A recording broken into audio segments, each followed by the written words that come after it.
Welcome to The Creator. The movie starts with the definition of a new world they created, or it was a word before, but I never heard of it. The universe they're in is way more advanced than ours, and they have had robots in every aspect of their life since forever, as it seems, based on the quality of the TV newsfeed. And also, the movie takes place in 2065, so it's a few years in the future, but the technology in this movie is kind of strange. Sometimes it feels like it's the 1960s, and sometimes they have like really advanced shit going on. Then it starts with describing how humanity messed up by giving robots conscious AI and being able to transfer any consciousness into a robot. A nuke gets detonated in Los Angeles and they blame it on the AI. We cut to the main guy, Joshua, who's a former soldier, and his girl Maya. They just chill, getting it on, and suddenly they get attacked by some flying thing in the air, a nomad. That's a big last hope for humanity in the war against the AI and robots in the West. Just to clarify, every time somebody sees those blue lasers from the sky, it's nomad that actually just looks like a huge expensive cock ring. Well, it's still confusing to me how such a big battle station can just stay in the air like that, but well, it's almost in space and it's the future, so I just laid it down as a movie science. Josh is an undercover agent, and he's supposed to spy on Nirmata. That's the new word the movie invented, which is basically just the god of robots and AI. Well, they give two definitions. The first is the word for god, or creator. He said it! And the other is the mysterious architect of AI, which is basically the same when I now think about it. Well, his cover didn't get blown, but because he just had to talk to the soldier and talk on the radio. I actually don't know why he thought talking on the radio was a good idea. But while he's talking on there, his wife comes down the stairs and hears what he is saying. She really thought he was out and she trusted him. Well, it was obvious that she trusted him because she was pregnant with his child. And his wife is thinking about shooting him, but she doesn't. She gets to one of the boats and Nomad just shoots the boats with a missile. So Josh had to watch his wife getting blown up, but it's basically a nuke. Cut to 5 years later when Big Boy wakes up without his prosthetics and apparently has some more problems they don't tell us about, because we see he takes a lot of medicine. He has to visit a therapist or some kind of doctor who sees if you're lying or not. Some movie science lie detector. And the doctor is asking him questions about the night of the attack and where his wife died. And if he can remember anything else than what he already told them. After that, we see him at his new job, which is walking through Ground Zero, collecting robots and destroying them. We get flashbacks of his wife every now and then. In the scene where they both were holding hands, they had their hands in different position in one shot, but in another position in the other two. Joshua tells us where he got his injuries, apparently not from his time as a soldier, but rather from the nuke a few years ago. Then he goes for a swim, where he gets a visit from a general who offers him a new mission. They have new information about Nirmata, which is their greatest enemy. At first he says no, but they convinced him with some really low quality video of his wife. At least that's what it looks like. Later in the movie, there is one scene where they talk about a ring Joshua apparently saw in her hand, but if you ask me, I can't identify anything. And off they go the next morning. The new information they got is about a weapon on some lab that Joshua knows the layout of, and he has to guide them. They get to a village where the lab is supposed to be. They terrify the villagers, threatening to kill a dog, until a little girl tells them the location of the entrance. The special forces raid the lab, getting killed one by one, except our boy and some runners. But even they get killed soon after. Joshua gets into the secret chamber of the lab and finds out that the weapon is just a child. He was actually on his own mission because he wanted to find his wife, but he didn't find her. He thought he did, but it was just one scientist that looked like her, who then freed the child and shot him. The child gets out and gets to enjoy life for the first time since it was created. It really had a gamer life before, just watching TV, eating snacks and doing nothing. The crazy military woman who hired him with the general survived too, because she got out of the helicopter at the right time before the other woman got in. I don't know how she didn't notice that she got shot with some kind of sticky bomb. She should at least have felt the impact. Anyway, they can't get the bomb off and the helicopter explodes. Nomad launches a missile into the lab and completely blows it up, knocking out Joshua and everyone else. A few hours later, as it seems, he wakes up in a boat with the child still with him. Why would the kid stay with him and even go with him after that? It doesn't know him, and from the first few impressions they made, it seems like they would have wanted to kill it. Joshua looks for a way to communicate with the crazy military woman and finds one survivor, Shipley, but he's in really bad conditions and almost dead anyway. They get to the nearby house, where we learn that the child can interact with any kind of technology with his mind. The crazy military woman calls some kind of phone that is for some reasons I don't understand really loud. She's asking Josh to describe the weapon, but because she called him, the farmer noticed that they were there and attacked them. The farmer talks to the child in Chinese or some other Eastern language I don't understand, and the translator on the other side of the room picks that up and translates what he says. He wants to kill the American, but Josh is faster. So after that, the kid shows Josh an image, what is the picture of what his wife had on her back. So he figures that she knows where his wife is. Josh talks to the child and it talks still in the same language, but now the translator doesn't pick that up. No, he has to get it closer to her. They need to go because the police heard the gunshot and are rushing to the house. So the three get into the car and try to get away, but the car won't turn on. The police robots throw a grenade into the barn, but the dog just casually carries it back to the police.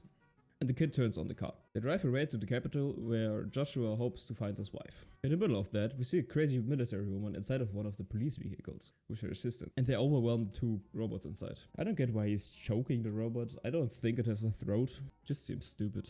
The guy Joshua picked up a few hours ago died in a car. He was basically dead before, but they cannot drive any further because the car broke down. Some family van is driving past him and they get picked up by them, or they hijack the car, which is more believable in the later scenes. And again we see the crazy military woman getting to the dead dude, who Josh just left in the car. And she gets him out and uses some movie science mind copying device. But she can't get anything useful from the dead dude. Josh is hiding in the trunk, and Alfie, as the kid is now called, has to wear a cap to hide his huge head. So they get to the toll booth, maybe, or whatever that is, and almost get caught, but Alfie cuts the electricity on everything, restarts the car, and they escape. It's pretty confusing how the officer didn't notice that she was a robot. I mean, you can clearly see that there are robot parts below the head, and even if that's just a not so good angle, they had the description of her face. But no, it was just there to waste time. And also, that was just a family van they were in, basically holding the family hostage. How did nobody get hurt in there? We see how the bullets just do next to no damage. It's not like that's a military vehicle or something. Anyway, they get to the capital and have to evade the police the whole time, but still get spotted by some spy in the city, and now the location is revealed. Imagine you donate your likeness and some poor motherfucking robot has to wear your face. I mean, you're beautiful, but still, the first few times it happens I would probably be hella scared. Or imagine war. You don't remember the fact anymore and you kill the same skin a few times back to back. I would be so confused, man. But as it turns out, Maya just donated her likeness at some time ago, and every third robot looks at her now. Josh visits an old friend, who he knows from the time when he had to be an undercover, who has a robot factory or something like that. They take a look at Alfie and they confirm what we learned earlier, that apparently she will soon be able to control all technology. Because the location was revealed, the police got to them pretty fast with their flying police cruisers. The crazy part is that you can hear rotor blades when the ship arrives, but those things don't have rotors. I can't show you, I don't have the audio, you have to trust me on this. They tricked the girl with the ice cream she just ordered. I'm not sure if it would go that fast even in a universe that advanced, but that's some 5-star delivery, man. But as I said, they tricked her, and it really was the police placing a bomb in the package, killing her right here and there. It really doesn't make sense why they would put an explosive in the package, as it would risk Alfie getting hurt. They raided the apartment, and I don't know if they wanted to kill the kid or just turn it off, since the weapon was in stun mode. Maybe the stun setting is for humans or not robots. They aimed at her head. It would make sense that it's the most vulnerable part of a robot, but I still don't get it. But Josh was just in time to save her, killing all the police robots without getting injured, and they escape before the police could send additional forces. Then the additional forces arrive, and they only find the remains of the friend's wife. The crazy military woman and her assistant infiltrated the police robots that were rushing into the apartment, gunning them down. How? How could they infiltrate the police robots? The movie is pretty serious about the fact that humans and robots can easily differentiate and track each other down, so it would almost be impossible for them to infiltrate.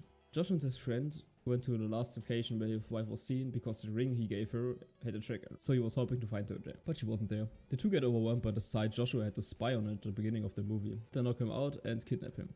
Yeah, it's borderline kidnapping for what they did, but it's better than what they actually wanted to do, which was kill him. I don't really know why they didn't, maybe because it's an old friendship or something. I probably just missed that part. As they are on the boat, one of their bases gets attacked by Nomad, and they get distracted, so Alfie can free Josh and he gets to escape. But he doesn't really escape, he just chills on some part of the bottom of the boat. At night, Josh gets Alfie back by putting Harun into standby. They want to go to Namata, but before they can actually get anywhere, the US attacks the camp. So the whole base gets alarmed because of the huge tank that's coming their way. Yo, are they watching porn? It looks like they're smoking weed and watching porn there. I could be wrong, but it sure looks like it. Yeah, anyway, Alfie runs back because she wanted to help. And instead of following her, Josh jumps into the water. I'm not sure where he wanted to go, but yeah, sure. The tank fires a whole lot of smoke grenades and attacks all the other villagers in there, but only really the robots. Yes, a crazy military woman again. She launches a walking bomb. That's a really good, but also hella terrifying thing humanity could create. The first bomb just runs through everything and blows up behind the bridge. Why doesn't Harun blow up the bridge before they could launch a second bomb? or just blow up the bridge while the first bomb was on there, as it seems they're indestructible. The bridge doesn't get used as a way out or actually anything else for that matter. It's only a good attacking point for the US. The second bomb launches, but Alfie's on the bridge stopping the bomb. I'm not sure why it stops, but my theory is that Alfie is just a kind of god for all the robots and that's why it stopped, or maybe Alfie just controlled it to stop and bow down. The crazy military woman told her assistant to get the kit, so he marches onto the bridge and shoots Alfie. But Josh was waiting in the water under the bridge the whole time to just now climb up and save Alfie by killing the guy and running away from the bomb. So because she got shot, they have to go to Namata. Josh isn't allowed at first, but well, he goes anyway. The crazy military lady interrogates some robot, and after she gets the information she needed, she just kills it. So our boy goes to Namata and finds out his wife has been in a coma for the last 5 years. And he has to be the one who turns her off because the simulants can't hurt her. So he turns her off, but as he does it, the crazy military lady comes in and uses her super special mind reading and restoring system and wants to rebuild Namata's memory to get information or something. But Harun was sneaking up on them. He threatened her to shoot her, but 2 additional soldiers came and told him to drop the weapon. He just lowered it and the crazy military woman turned around. I don't get why the soldiers behind him didn't just shoot him. There really wasn't any point in letting him live other than the movie related things. They had Namata, the child and Josh. Anyway. So he shoots the lady with the bomb. Actually, 2 people in the movie were too stupid to notice that they get shot with. Wow, if I had a nickel for every time I was doomed by a puppet, I'd have 2 nickels, which isn't a lot, but it's weird that it happened twice, right? But he also gets shot in return, but just tanks that and gets back up. And he explodes, because apparently it is not possible to get that shit off you in time until it explodes. Josh takes a copy of his wife's mind and he gets out of the temple and runs into some guy who thinks he's the hero of all for killing Namata and getting the weapon. They take him to their plane and separate Josh and Alfie and in this scene I'm wondering where Alfie's power went. The shot after they flew away after they got Alfie and Josh looked really bad. They get taken to some facility where they usually study AI, but they have a separate room just to kill the weapon? Sure, why not? And because Alfie is just so strong already, she cannot be turned off by anyone. She must be destroyed or Joshua has to do it because she trusts him. But they play a little trick on the general. He fakes killing Alfie and actually just puts her on standby. They don't want to study her in Nomad, they just want to destroy her as soon as possible. I'm not sure why. I mean, they probably could learn a lot from that, but well, I don't make the decisions. Yeah, but they drive to Ground Zero, where at the beginning of the movie we saw that the robots were getting destroyed there. And the only reason Josh got to go there was because he wanted to be at the funeral of his own child. Oh shit, I forgot to mention that Alfie is basically a copy of his child. Josh and Alfie get into the same car, which makes no sense, for that is only supposed to be a transport, and they should know he loves her. The general is in a different car behind them. He then gets a call where they identify what Josh was saying to her, so the general tells them to stop, but because Alfie was just in standby, she turns herself on and hijacks the car, so it crashes. They escape through the roof and make their way to an airport. It was actually a really convenient place to crash the car, as they had an escape there. Anywhere else, they couldn't have escaped that easily. That airport has to be the least secure airport on the whole planet. Their faces were everywhere throughout the whole movie, and they could just freely move through it and take a flight. I get that Alfie can control track, but still, it's stupid. They take off and Alfie hijacks the plane now, and they fly to the giant military space station, which also has to be the least secure space station to ever be in any movie ever. They dock onto the space station, and all the passengers get out with a special forces team waiting outside for them too. But of course, they didn't come out. They created a plan to destroy Nomad. Josh got into the one spacesuit the plane has, and Alfie got put in the seat so she doesn't get sucked out while he's opening the door. Space station automatically closes the doors to prevent losing pressure completely, but that only happens after all the soldiers got sucked out. Josh grabs a bomb and tells Alfie to cut the power to the station. As soon as the general sees that, he rushes to the weapons system administrator and tells him to launch all the nukes to the AI camps. So they had the locations for all the camps before? Why didn't they just launch them before and destroy all the AI at once? I mean, why would they be that incompetent? Why wait for Josh and Alfie to come to them and then launch the nukes? So Alfie walks through the space station, closing all the doors that unclosed off from the plane, and also starts the alarm so the people can evacuate the station. I'm wondering if all the passengers of the plane got out. And she walks past a whole lot of stuff they put in that station, like a garden, the research lab, and the nukes until she gets to the power room. While she was walking there, Josh was outside and made his way onto one of the nukes with the bomb he grabbed earlier. Nomad launches almost all the nukes, but the power stops right the second the rocket Josh was on was supposed to launch.